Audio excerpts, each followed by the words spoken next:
Hello everyone, I am Cucumber and today I want to do something a little interesting by sharing with you guys what I would do if I could make a raid in the World of Warcraft. I started playing WoW during the Cataclysm and began raiding during Siege of Orgrimmar. I know it's a long jump, but I didn't really understand what I was doing for the most part. But from Siege, I raided all the way through Warlords of Draenor and eventually got the cutting edge for Hellfire Citadel.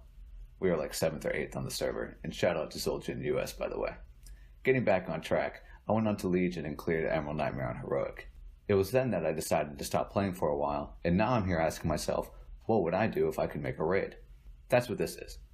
Now, I've thought of mechanics for each boss, but I'd ask for forgiveness because some of the bosses follow the same sort of theme as you'll see later, and I also ask that you take the mechanics with a grain of salt because I'm no encounter designer, and focus mainly on trying to get the feel of every boss to be recognizable, but still cool and unique in their own ways. It is also safe to say that each fight may not entirely be quote-unquote complete in some people's eyes, so I'm totally up for some discussion on what you would have done with each boss fight, or how you would change the encounter to make them more refined, as the stuff I came up with is quite rough around the edges. Other than that, let's jump right into the setting of the raid. Firstly, I want the raid to be a school or a library, or an amalgamation of the two, while at the same time being a tower, so perhaps like a combination of Karazhan and Dalaran, with the texture of that Warlord's dungeon, Alkindune. I really like the look of that dungeon being all polished with gold and purple, and the idea of an arcane library or school with the feel of ascending a tower I thought was kind of, really cool. So I also really thought a similar layout to that of Ulduar with the boss room surrounding a rotunda would work really nicely to provide unique aesthetics or themes for each room, with the final boss of the wing being at the center rotunda area. Hopefully all that comes together in your mind like it does mine, but if it doesn't, I apologize. The school or library setting is important to the reason why you would want to be there to raid, because I imagine something along the lines of Sargeras having finally come to Azeroth, or he's borderline here and needs to be stopped quickly. Therefore, the headmaster of the school decided to collect all the knowledge of Azeroth, both its history and the knowledge of all the classes, to bring in the most powerful people he could into the tower for preservation. The headmaster would do all this while keeping out the people who practiced arts or skills he deemed undesirable, such as warlocks, demon hunters, death knights, rogues, and so on. However, the reason why we are here to stop the headmaster is because of the method he devised to defeat Sargeras, and that is to siphon the life force of everyone outside the tower and use it as an ultimate attack to push back or kill Sargeras in one blow. Overall, we're there to stop him from dooming all of Azeroth by killing the people who would most likely be the ones to actually stop Sargeras. Okay, with the setting and the reasoning behind the raid settled, let's move on to the raid rings and bosses. When it comes to the bosses, I found that it would be an interesting take to make them representations of the classes within the game, so they would be the most powerful people the headmaster of the school brought in for protection. The layout of the wings and bosses came out to be 9 total bosses encompassing 3 wings for the raid. Now I know some of you may be thinking, but there are 12 classes, not 9.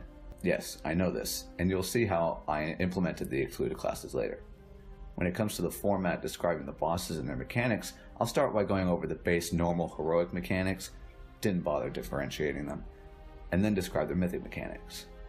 I would also like to say again that some of the bosses in the raid may come out to be really simple or lacking in some people's eyes, and I totally understand the frustration, especially if you play one of the classes that comes out to have a fight that you don't really totally enjoy. However, I boiled this down to the idea that not every boss can be really intuitive.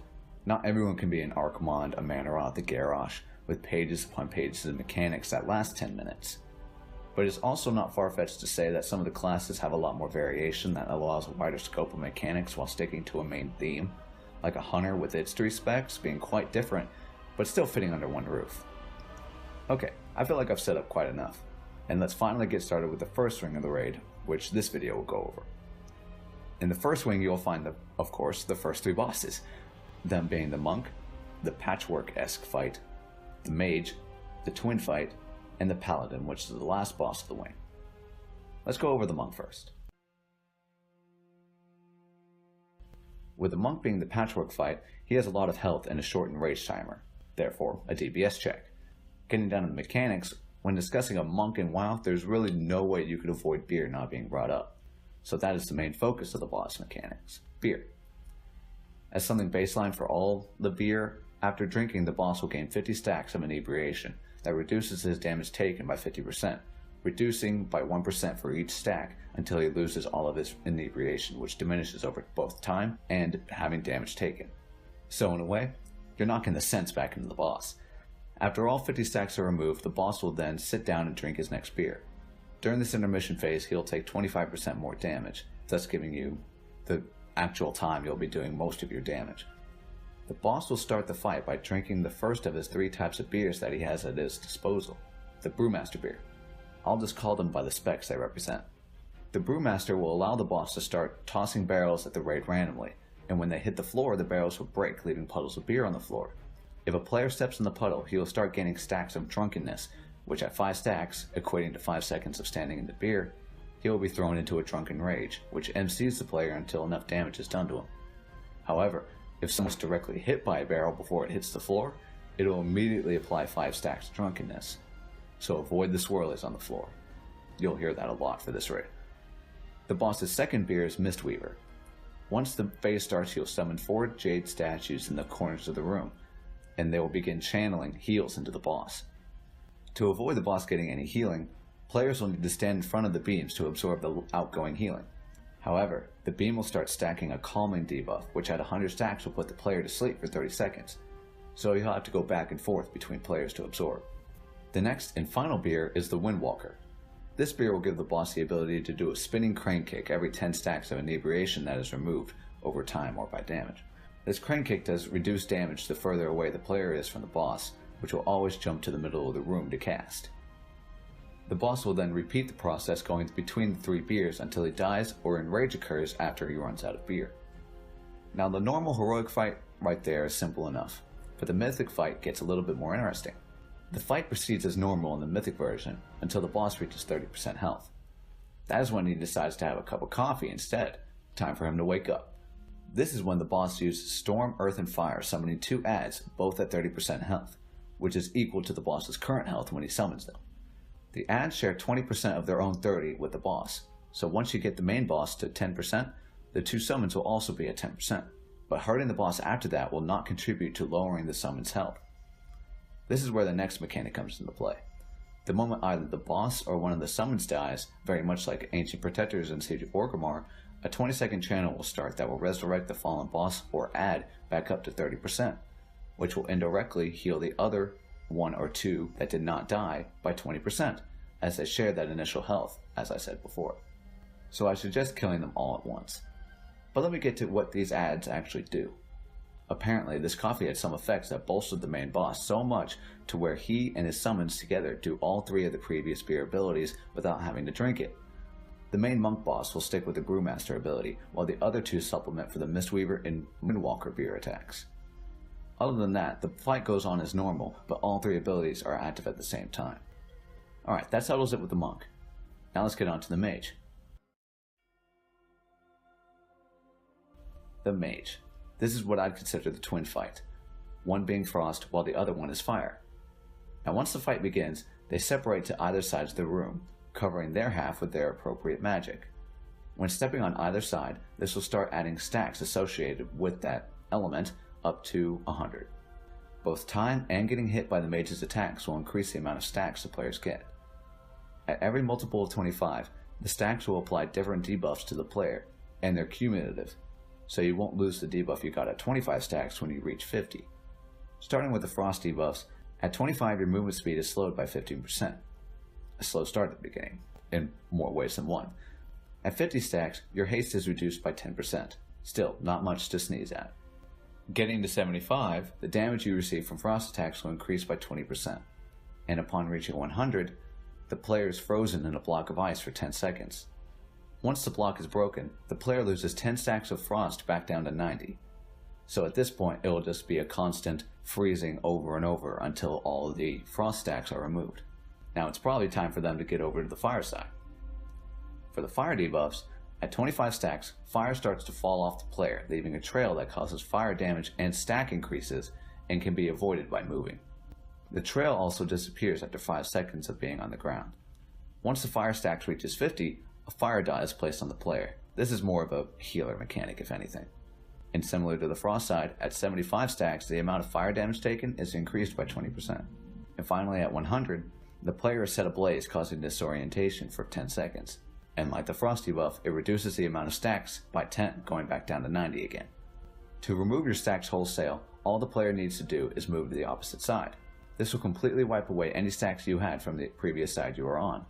But to prevent a stepping in and out sort of deal, the player is then hit with another debuff, Frostbitten going from ice to fire, or Charred Flesh, fire to frost. These debuffs act in the same way and cause the player to take 200% more damage from its associated elements for 2 minutes.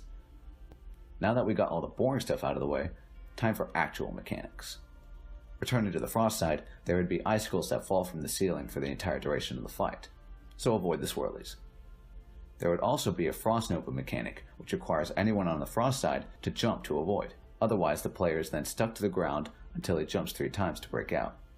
The next thing the mage would be able to do is like Tyrant Valhari, where he targets a player with a cone of cold and does, guess what, a cone attack, but without fire spouting out from the floor. Frozen orbs also occasionally fly through the frost side for 15 seconds.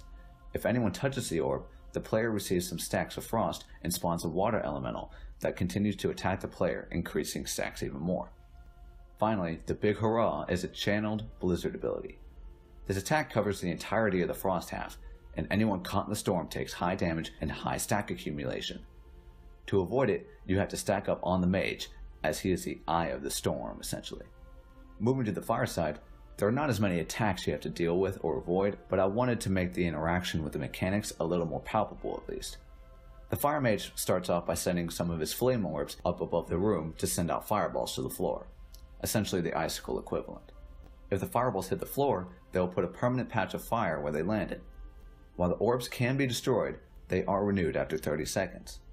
There would also be Phoenix adds that spawn throughout the fight that target players and attempt to run into them. These phoenixes, while alive, can absorb fire patches left on the floor, but if it does pick any up, the phoenix gains a stack of kindling that will increase the amount of damage it deals and the amount of stacks it gives to the player if it happens to reach him. If the phoenix is killed, it becomes a pile of ash that can be reignited by any fire patches left on the floor, and this includes the trail left by players at 25 stacks. If the phoenix ad is not killed, however, the player targeted will immediately gain 10 stacks of fire baseline. That's without picking up any fire patches, but no ash will be left on the floor, so it cannot be respawned. The ash itself doesn't just have to sit there though. If the boss runs over any, the ash is consumed and the boss gains a 5% increase to damage for 30 seconds, and the damage stacks for every pile the mage walks over. Now every 2 minutes or so, the fire mage will jump into the middle of this side, absorbing all the fire in the field, including the orbs in the sky, patches on the floor, and the ash from the dead phoenixes. Note that any phoenixes still alive will remain and continue to spawn like normal until this next cast is interrupted. After absorbing the fire and ash, the fire mage will begin a cast similar to the frost mage's blizzard. The difference is that the fire breath that he will unleash is unavoidable, and immediately gives everyone on his side 100 stacks of fire. So you'll have to stop him from using this fire breath ability by taking a phoenix ad and ramming it into the boss before the cast goes off. The phoenix will interrupt his cast, but instead cause the boss to flare up like the Human Torch. The phoenix ads, from here on out, will stop spawning for this intermission, just as a heads up. During this time, he will start channeling out waves of flames in all directions. At this point, just avoid, avoid, avoid. At the very end of the channel, returning to his normal phase, the boss will pick one player and hit him with Ignite. This Ignite is a debuff with 20 stacks that increases with damage for every stack that the player has. To diminish the stacks, the player has to move to other players and it will automatically split evenly among anyone within 5 yards. The actual dot does not go away completely until after the 30-second duration has passed, and the stacks can still jump between players during that time. Alright, that covers it with the mage's base mechanics, but now we got to address the elephant in the room. Where is Arcane? That's where Mythic comes into play. Before the killing blow could be dealt, both mages blink to the back of the room and use Alter Time, thus returning them to 25% health. They then cast Time Warp, which acts as a Soft Enrage, as the Time Warp increases haste over time throughout the duration of the fight, starting at 10% and going up from there. At this point, they are both now Arcane mages and move side to side as one. The RP continues with the mages creating a rune in the center of the room, which sends anyone that steps on it to fight on the ceiling, as the floor is a little more than disorganized. There's also a rune on the top which sends players back down onto the floor, and you'll know why. On the ceiling, very much like the floor, there has to be something covering it, and this time it's arcane magic that helps you stick to the ceiling, while at the same time applying stacks of arcane. I'll try to get over these really quickly. So, at 25, a small arcane explosion comes out of the player for 5 yards every 10 seconds, and these explosions do apply stacks to anyone hit by them. Once reaching 50, after not moving for 3 to 5 seconds, couldn't decide which one was more fair, you become rooted to the floor and start taking damage in stacks for another 5 seconds. At 75, an arcane apparition spawns that mirrors you and absorbs an increasing percentage of your healing or damage dealt depending on your role, until your stacks are removed. If you do manage to reach 100 stacks, like the Frost and Fire, you are polymorphed for 10 seconds and lose 10 stacks after it's over. The first of the actual mechanics of the fight goes like this. The mages occasionally blink to the middle of the room, facing back to back, and cast arcane missiles in a circle, very much like the Nourishment fight with his own little beam. They also blink to random players around the room and use Arcane Explosion. This explosion encompasses 10 yards, but gives the entire raid on the ceiling stacks of arcane, and once the mages hit 5 players at the same time with their 10-yard range, they will stop the arcane explosions. But during the downtime, the mages will cast Arcane Barrage at random players, causing 5-yard AoE explosions around them. And if you're handling the 25 stack debuff correctly, this mechanic will not be an issue. The mages also use mirror images, but the adds, instead of attacking the raid, head down to the floor. Contrary to popular belief, not all the fun is happening on the ceiling during this phase, and on the floor there are more things to deal with. Namely, it's going to be more adds. After the mages initially teleport to the ceiling, books from the shelves come to life as adds and attempt to reach the rune that teleports players to the ceiling. If they reach the rune, it increases the mage's damage by bestowing them with arcane knowledge, although it is not as simple as killing those adds until the people need to come down to remove their stacks. Those mirror images also make their way down onto the scene and create more teleportation runes for the books. The moment they die, the new rune disappears. And more or less, that's the mage fight. Hopefully that wasn't too hard to follow or grasp, but anyway, let's move on to the final boss of the wing, the Paladin. This fight has 4 phases, the first being the Paladin on his trusty mount. While on his horse, the Paladin takes some inspiration from Attunement and Ner'zhul and calls in the cavalry. This summon brings in walls of horsemen for the raid to avoid by killing the adds to create holes within the hood phalanx. While the raid isn't dealing with armies of light, the tanks are getting trampled by the mount, stacking a debuff that's just another tank switch. It is also the case that whenever the mount moves, he creates cracks on the floor, from which damaging light shoots out every 30 seconds. Once the horse reaches 15%, the Paladin begins spamming a charge ability that targets players that are 30 yards or further away. This charge increases in damage the more he gets off. To avoid the charge altogether, the targeted player may run behind one of the many pillars that circle the room. This interruption would cause the Paladin to be stunned for 5 seconds, and he would then find someone else to charge until the mount dies. Upon the mount's death, the Paladin would then arm himself with one of his 3 different weapons, each which encompasses 33% of his health. Holy Power is also implemented, and the boss has base abilities across all weapons that is used to increase his Holy Power. These attacks are Crusader Strike, Judgment, and Divine Storm. Crusader Strike and Judgment are used interchangeably, as the Crusader is used on melee while Judgment on the ranged and healers, while Divine Storm is a raid-wide attack that does low to medium damage. On the whole, they're just abilities he'll go through during his downtime. Once the boss gains enough Holy Power, he will use a special ability associated with his currently equipped weapon, the first being the Spear. A quick note that whenever the Paladin uses one of his special abilities, it will deplete his Holy Power, and it will not repeat his special attack until all of them have been used. So the moment he uses his 3 Holy Power attack, he will not repeat that attack until he uses his 4 Holy Power attack and his 5 Holy Power attack. With the Spear, the moment he gets 3 Holy Power, he will pick the player farthest away and throw his spear at him, and then return the weapon back into his hands, doing decreased damage for more people he hits. Getting back up to 4 Holy Power, the boss will throw his spear into the air, causing spears of light to fall from the sky. So once again, avoid the swirlies. Finally, after returning to 5 Holy Power, the boss will enter the center of the room and send his spear into the ground. This will cause intervaled waves of Blades of Justice to erupt from the floor, heading towards the edge of the room. This process repeats until he gets to 66-67%. And upon reaching 66-67%, the boss realizes he may need to go a more defensive route, so he picks up a sword and a shield. During this phase, he will have less outgoing damage overall, and the phase relies more heavily on the raid trying to get the boss down to 33% as fast as possible. With his newly acquired shield, the boss now takes no damage from the front and reflects anything done to him from there, with the exception being the tanks. Following the pattern of the Holy Power mechanic, at 3, the boss will use Blessed Hammer, sending 2 rotating hammers outward for 40 yards. A symbol will void as they pass.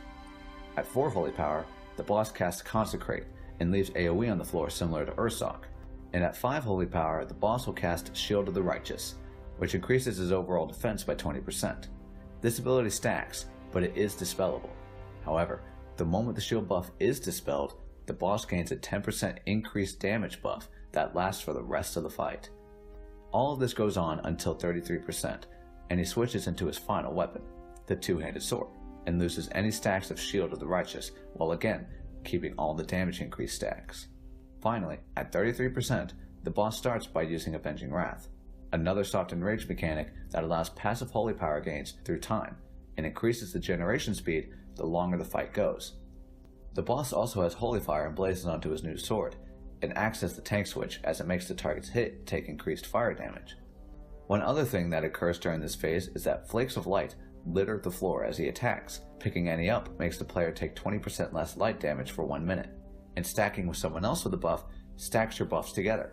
Having groups of 5 or more makes you quite literally invincible when it comes to light attacks, which is most, if not all of them.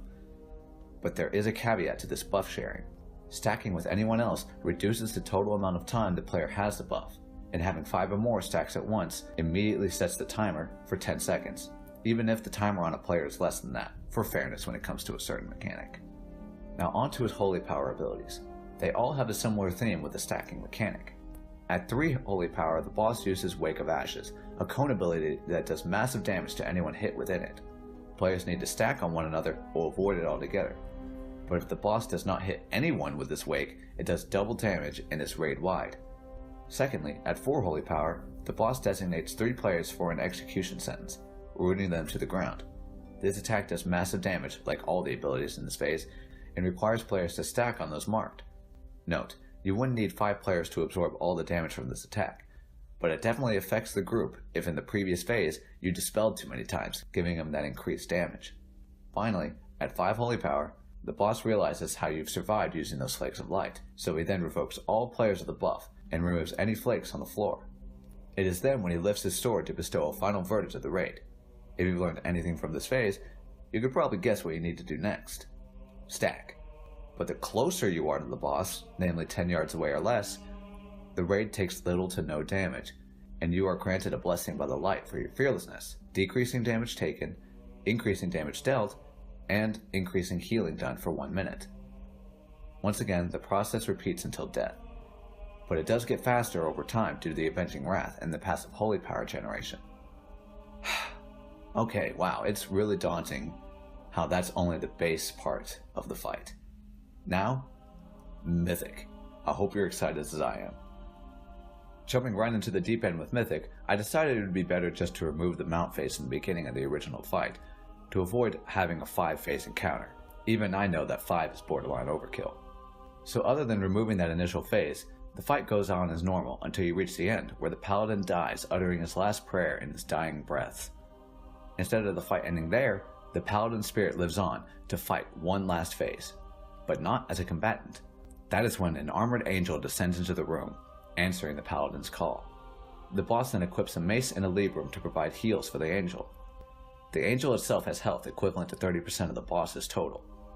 In an attempt to make things more difficult for the raid, the paladin marks half of the raid with a blessing of angelic attunement, causing any received heals from the raid to heal the angel instead. However, the paladin wasn't apparently thinking, as you'll soon find out. This attunement, by the way, switches upon the angel reaching 50%, so everyone will be affected by this attunement. For the paladin's healing abilities, Holy Power has been removed by the way, he spawns adds of pure light that move toward the angel in an attempt to heal it upon touching him. The raid can kill these adds, but another option is to have those marked with angelic attunement absorb the adds instead. This action will cause the marked player to receive massive heals rather than the angel receiving them. This will be a common theme. There would also be pillars of light that spawn underneath the angel that could be absorbed by anyone in the raid, but those unmarked by attunement are hurt, while those marked with it are healed. Finally, there is a 10-second lay on hands cast that heals the angel all the way back up to full, and it can only be interrupted by those with the attunement. Lay on hands is only cast after a specific ability that the angel does, which we'll go over now. The angel itself is nothing too difficult. He does not move from the center of the room for the exception of his charge mechanic, where he flies around the room, leaving trails of fire in varying patterns. At the end of the charging, he slams back into position, causing fire trails to leap in different directions around the room, leaving patches on the floor. Another attack the angel has up his sleeve is similar to the Divine Pillars of Light miracle from Dark Souls 3, that summons pillars of light from the sky doing damage to anyone hit. So once again, avoid the swirlies. The angel will also spin around quickly, leaving sharpened feathers all across the room, damaging anyone who touches them. And after the spin, the angel will lift itself up into the air, beating his wings, causing a pushback to try and push you into the feathers. At the end of this channel, one last blast of air will burst outward, knocking everyone back and removing the feathers. Finally, the mechanic that will cause lay on hands is the Paladin's Angelic Martyr.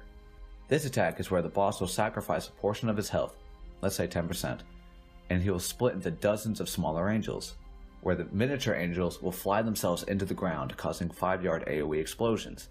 The angel will finally reconstitute into its original form and be stunned until the Paladin either completes the lay on hands cast or is interrupted.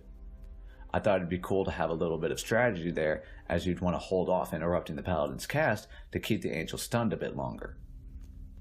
Well, that does it for the Paladin fight and the end of the first wing. To be honest, that took a lot longer than I originally expected to get out. Wow, I never honestly realized how much work it must be to create an actual raid encounter within the World of Warcraft. It took me ages to refine everything so far, and most of my mechanics are pretty much the same when it gets down to it. But hey, that's why these are more just ideas or concepts. And I want you guys to tell me how you would improve on anything, or what your ideal boss encounter would be. Beyond that, if you have any questions, quarrels, or queries, be sure to let me know. I'm Cucumber, and remember, pass the dressing.